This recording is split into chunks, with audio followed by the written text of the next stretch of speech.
Shut up and sit down.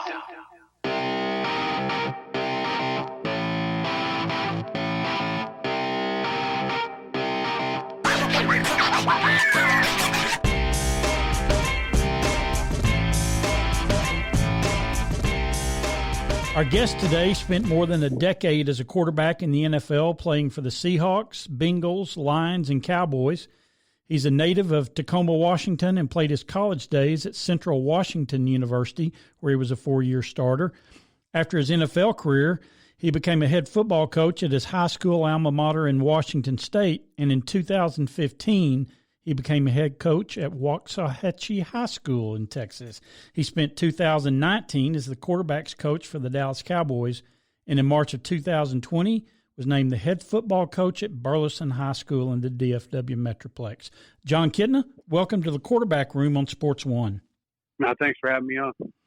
Well, we appreciate the time. So lots happened in the past few years in your career, but let's start with that decision that you made to go back to your high school alma mater after your NFL playing days that were over and be a head football coach. What drew you down that path?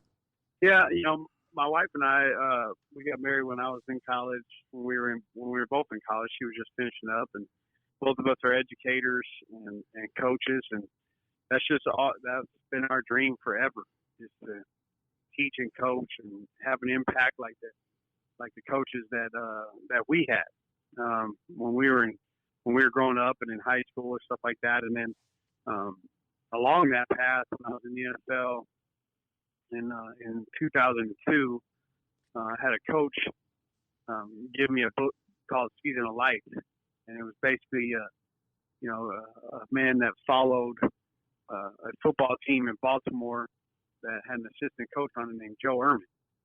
And I was reading that book that, the desire to want to coach became a calling to coach and to really train young men through the avenue of football from the inside out, and focus mainly on character and the academic and the spiritual piece of their lives, and be good at football too. But the focus was, the person, not the player. And so when we got done, the NFL went far longer than we ever thought it was going to be. And so when we got done, and being from Tacoma, and my wife and I, we loved those kids at Lincoln High School, and I had always visited back there while I was playing and things. And so that job came open, and it was just perfect timing to be able to go back there and start something up. You've been involved with quarterbacks at every level now, including up to the NFL. I'm curious, is your approach to working with the quarterbacks at the high school level different than what you did with NFL quarterbacks? Certainly there are differences, but I think the game of football is the game of football. It's just in high school and in the pro game, you're gonna attack things differently. You're dealing with different developmental levels of players, obviously. So, but a lot of the foundational things, stuff that we did with, in the last year with the Cowboys, with Dak and Cooper and Clayton Thorson, those were a lot of the same fundamental things that we do in high school that I've been doing with my sons forever, because I just think those are the things that really matter and help you become the best version of yourself. But every quarterback is different, so you have to find out what ways they learn differently and how you can communicate it best to them. You mentioned Dak. You were able to work with him last year with the Cowboys. What is it that makes him successful in the NFL? I said it when I probably had been around him maybe 2 or 3 weeks, and somebody interviewed me, and I said he's a unique individual. Lots of people want to be good. Lots of people want to be good. And I just think that there's very, very, very few people that really want to be great and embrace every aspect of that. I mean, he is the unquestioned leader of that building, from the meeting rooms, the individual meeting rooms, the team meeting rooms, the offensive meeting rooms, to the weight room, to the conditioning, to the cafeteria, to the locker room, to the practice field, and then obviously on game day, and then in the public. And not only that, like he has got a single-minded focus on being the best quarterback he can be. And from our first conversation down at the Pro Bowl, when he sat next to me on the bus to the practice field, of him saying, I want to be great. I want to be the greatest. That's my goal, and I want you to push me to get there, and giving me that permission to do that as his position coach. I just think that there's very, very few people that are like that. He's just very unique that way. I'm curious, Jon, would he be as successful on any NFL team as he is with the Cowboys, or was that just the right fit with the right personnel and the right environment? Talk about that a little bit. Well, I definitely think, fit and environment are good words to use. The Cowboys and the way that the Jones family runs the organization is they want to be the best in the NFL. So they give every resource they can to try to be the best. I don't think every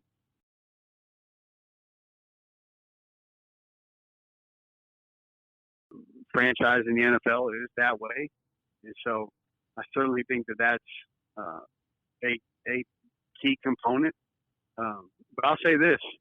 I don't think there's many quarterbacks that can do what Dak has done in his first 4 years, especially taking over for somebody like Tony Romo, who that system was built for Tony Romo. That whole deal was pointed in the direction of how can it be the most friendly system for Tony Romo. And then for Dak to have to come in and take over that with very little lead time, I just don't think many people could do that. So, yeah, I think it's definitely a perfect mix of philosophies and ideals in terms of the way Dak views himself and his life, and then how the Cowboys are. But he would be successful at other places for sure. Would he have as much resources and commitment to excellence as the Cowboys do? Not in every place, but places that are like that, yeah, he'd be just as successful there too. Dak and many of the NFL quarterbacks who are having success today have the ability to extend the play. We talk about that a lot now with young quarterbacks. We don't call them running quarterbacks because that's a little bit of a different animal, but they are mobile, and some of that's by design, and I guess some of it's for survival. But do you find that those quarterbacks that are naturally that way are that way, do you find that that's natural, or did somebody teach them that along the way? I think you can hone it and refine it. I think a lot of it is innate, which I don't mean that you just are born that way. What I think is it depends on how you were growing up and how you played growing up. I get to watch my son play football. Both I coached him and I got to watch him, this year. And as much as it pains me to see him get hit in the pocket, or, maybe the protection isn't great, or, whatever it is, I know it's helpful. And a lot of times these quarterbacks, some quarterbacks who grow up in these systems and, from high school, even into college, where it's kind of these perfect systems. They got the best of the best in front of them. They got receivers that are all going D1 or, they're the top receivers out there. So they don't deal with a lot of things that are off schedule, I guess. And so they haven't learned it innately. And so I think, quarterbacks that are, in situations like that, coming up 7th grade, 8th grade, high school, and even in the college where they have to deal with some pressure, they have to play off schedule, then you learn those things and it becomes natural for you. We have a lot of different perspectives on our Sports One platform when it comes to quarterback training. In your mind as a coach, is there a Jon Kitna correct way of playing quarterback, or is it more about adapting to the talent you have to work with and drawing the best out of that quarterback? Well, I think there's things that are non-negotiable. If you want to be the best quarterback you can be, some guys are just freakish and can get away with a lot of stuff. There's guys like that, and they can do some stuff regardless of who's coaching them, and all that stuff. I don't know that necessarily they're the best that they could be, but they can be, they can be good. The non-negotiables to me are you play the game with your feet and your eyes, and having discipline in the rhythm of your drops, and then discipline with your eyes and how you are seeing the defense and using what the defense is doing against them through your eye discipline. I think those are two things. Then, on top, when you then it becomes the personality or the traits of that quarterback that are specific to him, and what makes him special, and making sure you emphasize those things, and then making sure that he trusts you relationally, so that you can work on the weaknesses that you two have decided are weaknesses for him. I'm curious, when you're spending time in the film room with a quarterback, you personally, how much time do you spend looking at cut-ups of what they've done wrong versus what they've done right? Well, I think every year you want to review the wrong. You want to review the things that went wrong and see what you can do to correct it. And is it repeatable wrongs? If it's repeatable wrongs, those things have to get corrected. If it's just a one-off, stuff like that, we're going to talk about it briefly. We're going to move on. When we're watching game film each week or practice film daily, certainly we're going to look at the things, okay, is there something that's coming up that we need to make sure we correct? Or was it just oh man, that was a bad decision at that time, or, the rhythm of your footwork wasn't matching the concept that we were running, or your eyes were in the wrong spot. Those things are easily correctable when they're one-offs. If they're fundamental issues, then, certainly we're going to spend more time on those. There are a lot of great quarterbacks out there right now, but if you were granted an NFL expansion franchise today and you could start that franchise with any quarterback in the college or NFL, who would it be? It would be Dak, for sure. Really? For sure. Have spent a year with him, for sure. He's built for it. He's durable to do what he's done in the first 4 years of his career in this league, and he not only can he make every throw. I mean, if you're at this level, you better be able to make every throw, but he can make them in a variety of ways. His commitment to personal growth and trying to get better, and wanting to get better and wanting to be great is, like I said, it's unique, and it's really, really hard to find. It's rare. And then on top of that, his understanding of the game, understanding the defenses, and his willingness, to be honest, his willingness to ask questions and to not, have the Mike March used to tell us all the time. He said, as soon as you think you got it, you're done playing in the league. It's just a matter of time till the end of your rope comes. And Dak, I never felt that at all from him this year. He is just constantly trying to learn and evolve and evaluate how he can be better. So, without question, it would be Dak for me. Well, speaking of him, how much upside does he have left? How much room does he have to improve? Well, I think it's always going to be constant improvement physically and mentally.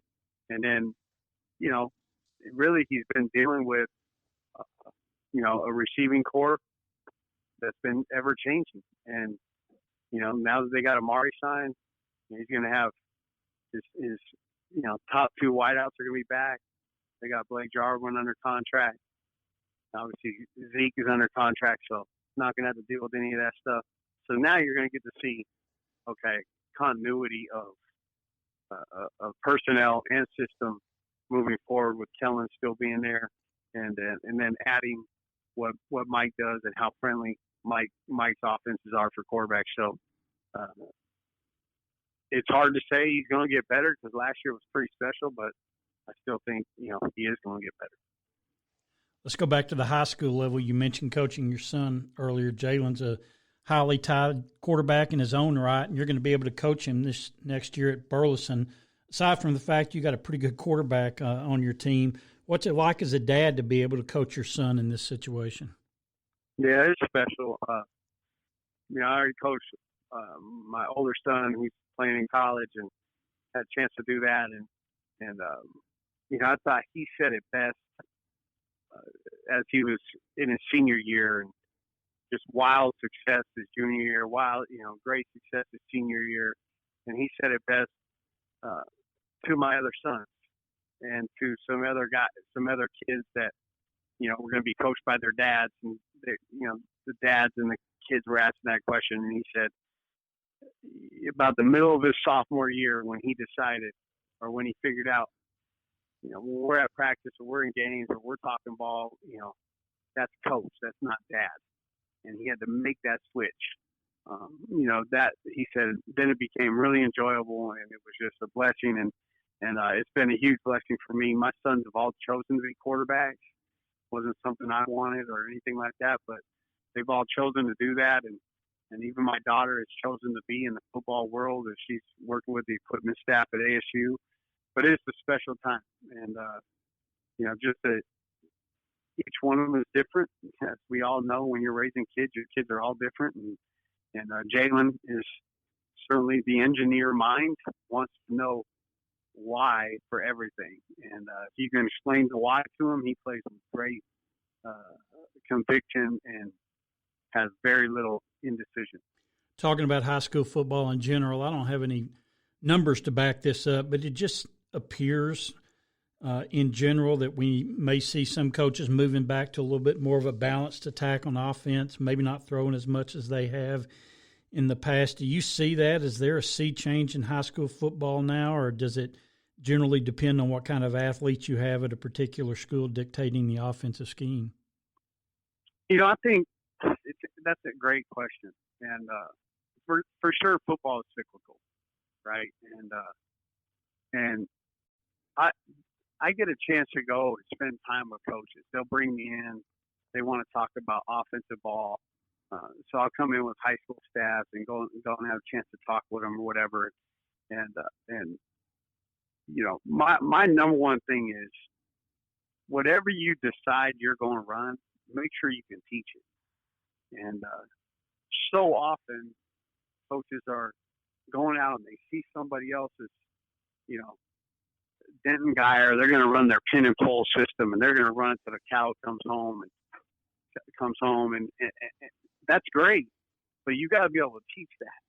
And certainly those guys know how to teach that, and you have to have a system that you decided, okay, this is what I know best, and I feel like I can teach this to my players and my coaches so that we play with great conviction. And so I think what you're saying is, my experience in high school football is people don't really throw it a lot. Yeah, they run their RPO stuff and all that stuff, but they're not throwing the football out. They're spreading you out so they can run it. Has been my experience. But what I do agree with you on is I think getting back under centers, coming back in,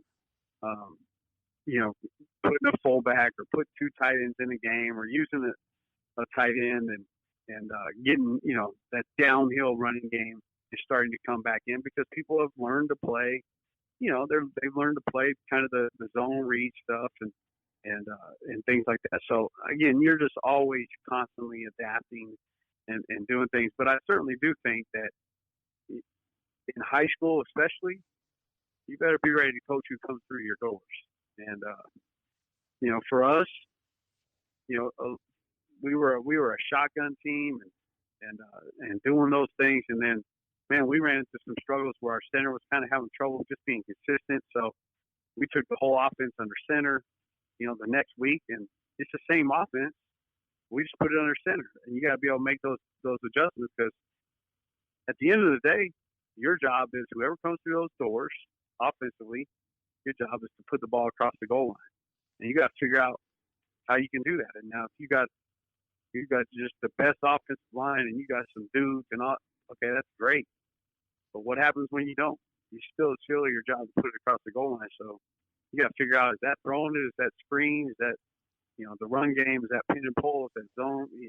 What can you teach best? And, what can you make sense to your players and put them in positions to be successful? And so I think you have to constantly evolve in short. And you know, do what's going to help your guys be successful consistently.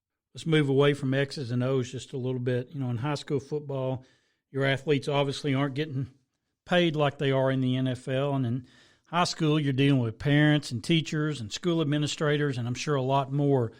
Do you have to have a different mindset on and off the field as a high school coach than you did when you were in the NFL? Or like you said earlier, is football just football? Well, football is football, but their lives are different. And so when you're dealing with professionals, you're dealing with professionals. That's their job. And that's what they do. And don't have to go to class 6 hours a day, and they don't have to worry where their next meal is coming from. You don't have to force them to work out, and they're professionals.